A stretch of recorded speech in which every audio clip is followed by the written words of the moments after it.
Assalamu alaikum.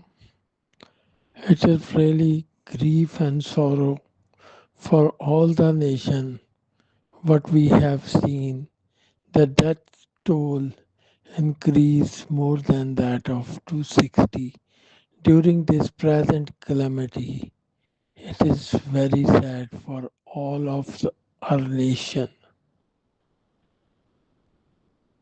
This thing proves that Allah Ta'ala has given in Quran Pak کہ جس کی جہاں پر موت آتی ہے وہ بندہ خود چل کے وہاں اپنی کتال گاہ کے اوپر پہنچ جاتا ہے۔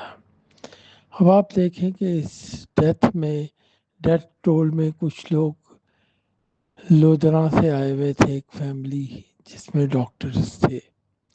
اس کے علاوہ اسلام آباد سے فیملیز گئی ہوئی تھی، لاہور سے گئی ہوئی تھی، فیصل آباد سے گئی ہوئی تھی۔ یہ کیا تھا؟ یہ ایک ایڈونچر نہیں تھا، یہ ان کو موت نے اس جگہ پر بلایا تھا جس طرح کہ قرآن پاک میں لکھا ہوا ہے۔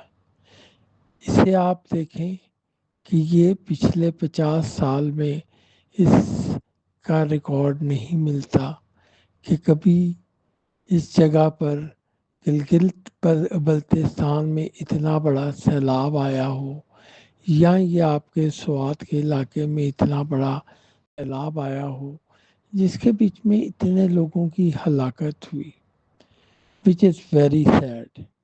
اور اس کے بیچ میں ہم کہتے ہیں کہ حکومت یہ کرے، حکومت وہ کرے، یا فلانا یہ کرے۔ اس میں کوئی کچھ بھی نہیں کر سکتا، کیونکہ یہ اللہ تعالیٰ کی طرف سے اتنا بڑا عذاب آیا ہے۔ اس میں صرف یہ ہے کہ ہمیں اپنا سیلف اسیسمنٹ کرنا چاہیے، ہمیں اپنے آپ کو دیکھنا چاہیے کہ ہم کیا ہیں، ہمارے اندر کس چیز نے اور کس برائی نے زیادہ جنم لیا ہے۔ پچھلے اگر آپ ایک ڈیکیڈ یا 2 ڈیکیڈ کو دیکھیں تو اس میں ود ان دا نائٹ ہم لوگ امیر بننے کی کوشش کرتے ہیں اور ایک دوسرے سے برتری لے کے جانے کی کوشش کرتے ہیں۔ اس برتری لے کے جانے میں ہم اپنے پیاروں کے اوپر ہی برتری لے کے جا رہے ہوتے ہیں۔ نارملی اگر میں کہوں کہ میں ایک بہت ہی اچھی گاڑی میں اسلام آباد میں پھر رہا ہوں تو اس میں کس کو متاثر کروں گا؟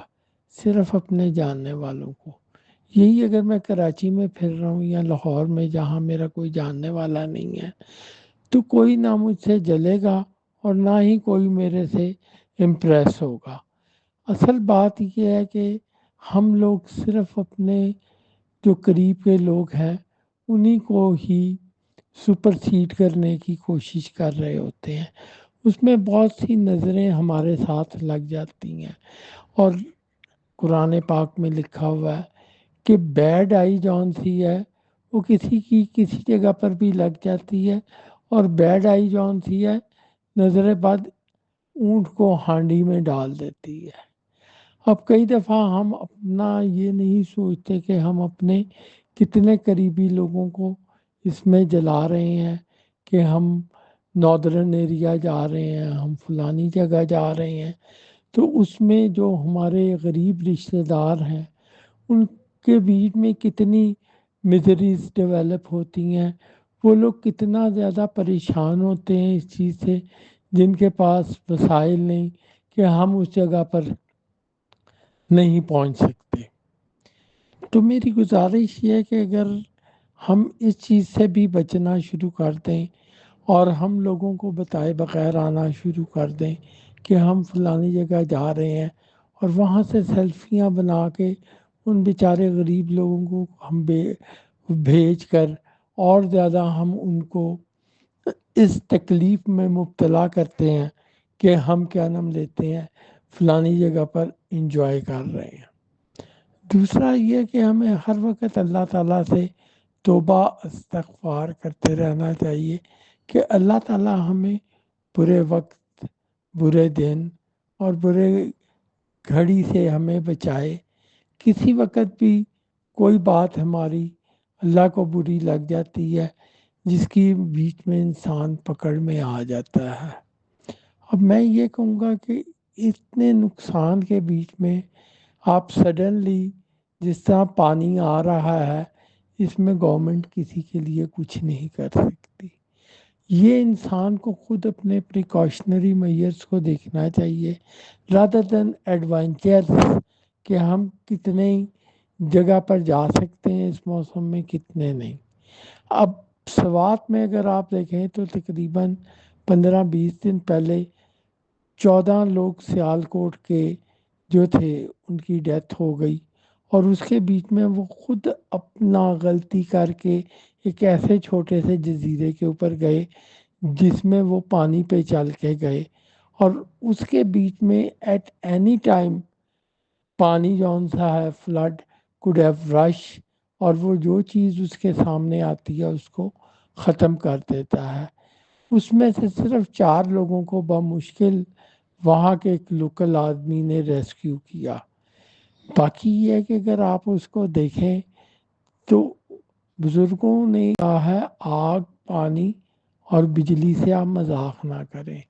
ہم اکثر پانی کے بیچ میں جا کے اس طرح کی حرکتیں کرتے ہیں جس سے ہمیں خود نقصان ہوتا ہے، just to create an adventure. تو میں آپ سب بھائیوں سے، پاکستانیوں سے، اپنے پیاروں سے یہ ریکویسٹ کروں گا کہ کبھی اپنی زندگی کے ساتھ خود کھلواڑ نہ کریں، خود اپنے آپ کو تکلیف نہ دیں۔ اور یہ ہے کہ ایسے موسم میں جب برسات کا ہو، اس کے بیچ میں ایسے سفر یا ایسے جو آپ کے ٹورس ہیں اس کو ایوائڈ کرنے کی کوشش کریں۔ اسپیشلی یہ ہے کہ یہ جولائی اور اگست کا مہینہ ایسا ہے، اس کے بیچ میں اگر ہم دیکھیں تو ہماری شاہراہ ریشم یا شمالی علاقہ جات میں ایک تو فلڈنگ بہت زیادہ ہوتی ہے، اس کے ساتھ ساتھ یہ ہوتا ہے کہ ان علاقوں میں لینڈ سلائڈنگ بہت زیادہ ہوتی ہے۔ اب جب لینڈ سلائڈنگ ہوگی یا فلڈنگ ہوگی تو اس سے کیا راستے بند ہو جاتے ہیں۔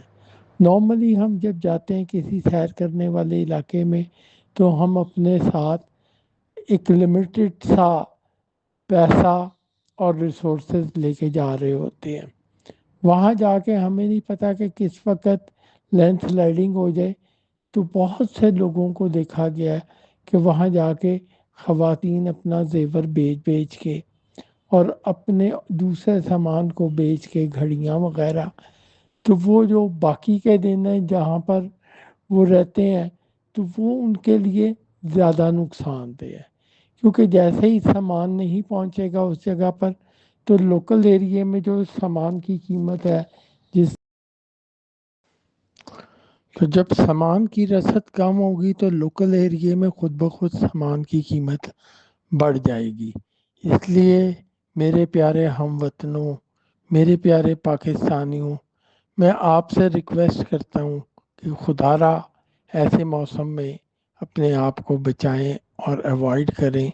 کوشش کریں کہ جو مئی اور جون کا مہینہ ہے اس میں جتنی زیادہ سیر کر سکتے ہیں کریں، اور ایسے سرکمسٹانسز کو اوائڈ کریں جس میں بارش، لینڈ سلائڈنگ اور ادر فیکٹر شامل ہیں۔ تو میری آپ سے صرف یہ گزارش ہے کہ جہاں پر اس طرح کے حالات پیدا ہونے شروع ہوں اس سے پہلے اپنے آپ کو ریسکیو کر کے واپس اپنے اپنے گھروں میں آ جائیں۔ اللہ تعالیٰ آپ سب کو خوش رکھے اور اپنے حفظ و امان میں رکھے، آمین۔